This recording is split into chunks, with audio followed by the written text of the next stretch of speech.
So it is another day, another story of another car that we imported all the way from Japan for one of you subscribers who turned out to be our client. This is a beautiful car that we imported all the way from Japan for you. Before we continue, just want to say sincere congratulations to you. Please, thank you for giving us this business and thank you for entrusting us with the responsibility to deliver your car from Japan to Kenya. Now, normally when we import any car, most of you have always recommended that we do highlights of the car and also we give you like the process of importation. So that is what you can expect in this video. Before you click off, we'll be talking about the highlights of this particular unit. We'll also be talking about the process of importation. We'll talk about things like the cost aspect, what you should understand about this car before you import it, or what are the alternatives to this car that you can actually get in the Kenyan market. So without wasting your time, my name is Ruthless Focus and this is a channel whereby we talk about quite a number of things about the cars and the car industry in general in Kenya. So feel at home and please consider liking the video so that other people can get to watch this video.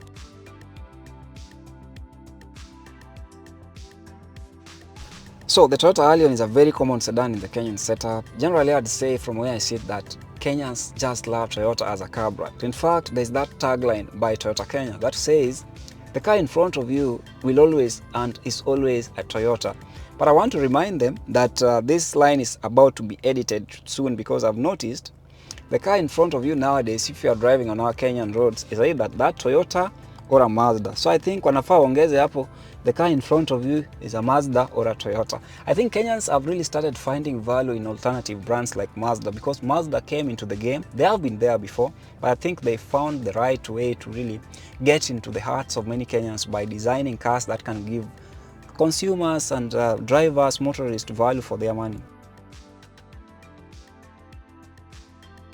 So a quick highlights of the specs before we give you the cost breakdown of this car. Allion is available in 3 engine options. You get a 1500cc, there's 1800cc, there's also a 2000cc.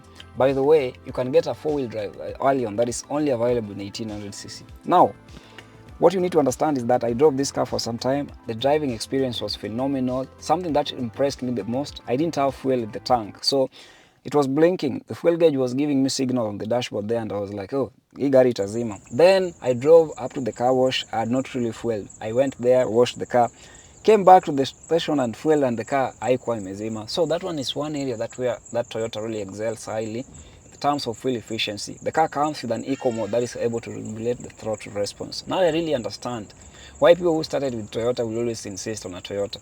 The simplicity in the interior of the Toyota is an advantage and a disadvantage. To the modern young person who really wants to buy a car, I think the interior is so boring. But for an old person who is used to simplicity, you don't have nothing to worry about.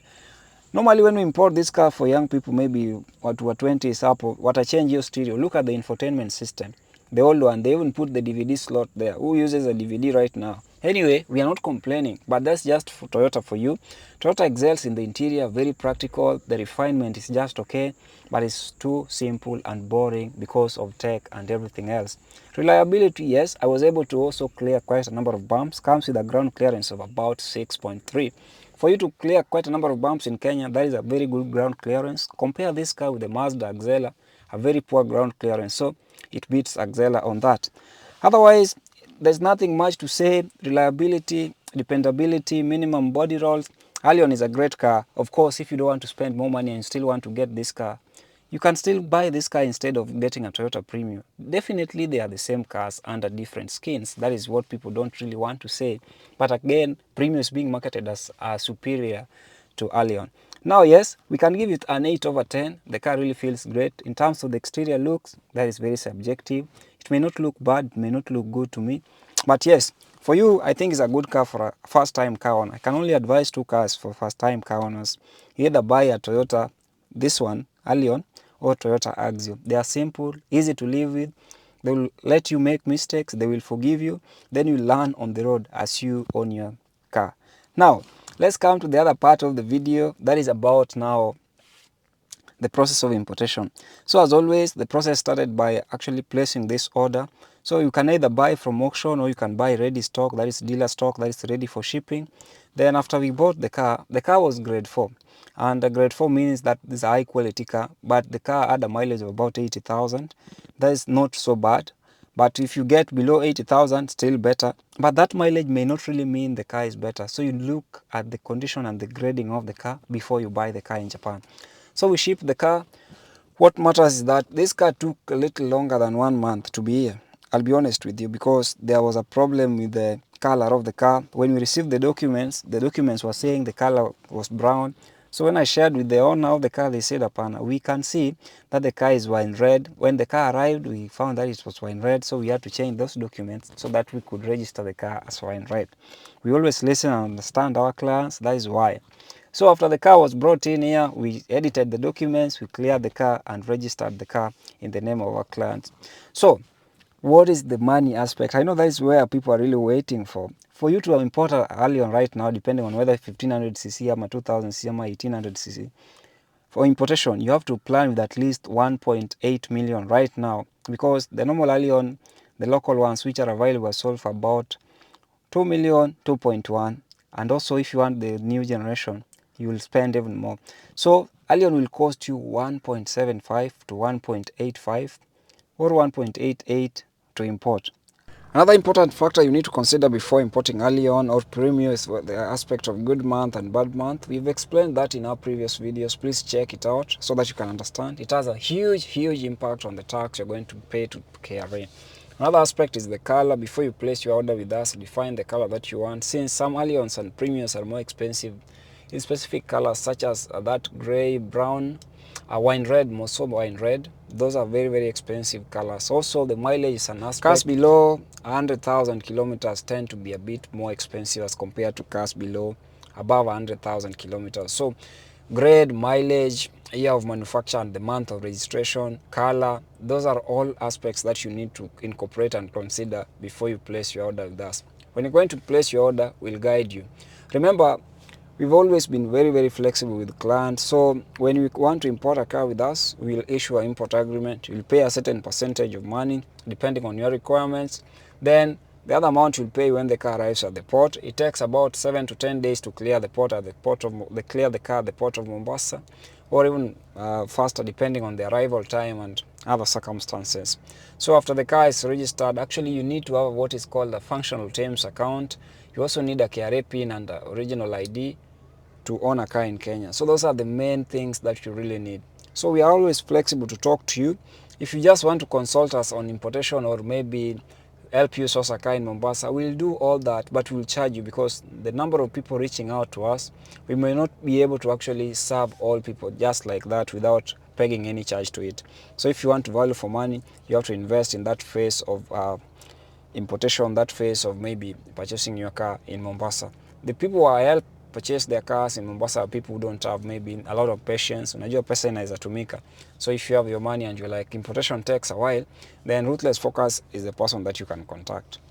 So at this point, we had handed over the car to the client. We congratulated them, but then there was something that was pending. The service needed to be done. When you buy a Toyota car in Kenya, you need to do other services apart from changing the oil and maybe doing hizo mambo za filter, nini, coolant. You need to take the car for these other things that you cannot do at the petrol station. Things like tracking system needs to be installed in the car. You need to also do like alarm, maybe you need to do riveting, identity, because most of the parts of the Toyota are really stolen.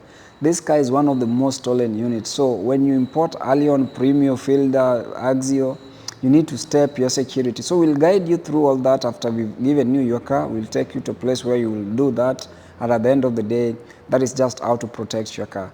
So the car is ready to hit the road. This whole process, you know those sides, your side mirror imetolewa, kuna cable huwa inaingizwa hapo ndani. So that cable is going to protect your car.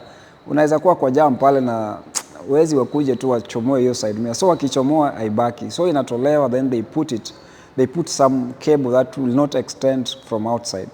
So yeah, we had finished everything, and the car really, the owner was happy. We were just driving around in Mombasa as they were preparing to leave for Nairobi.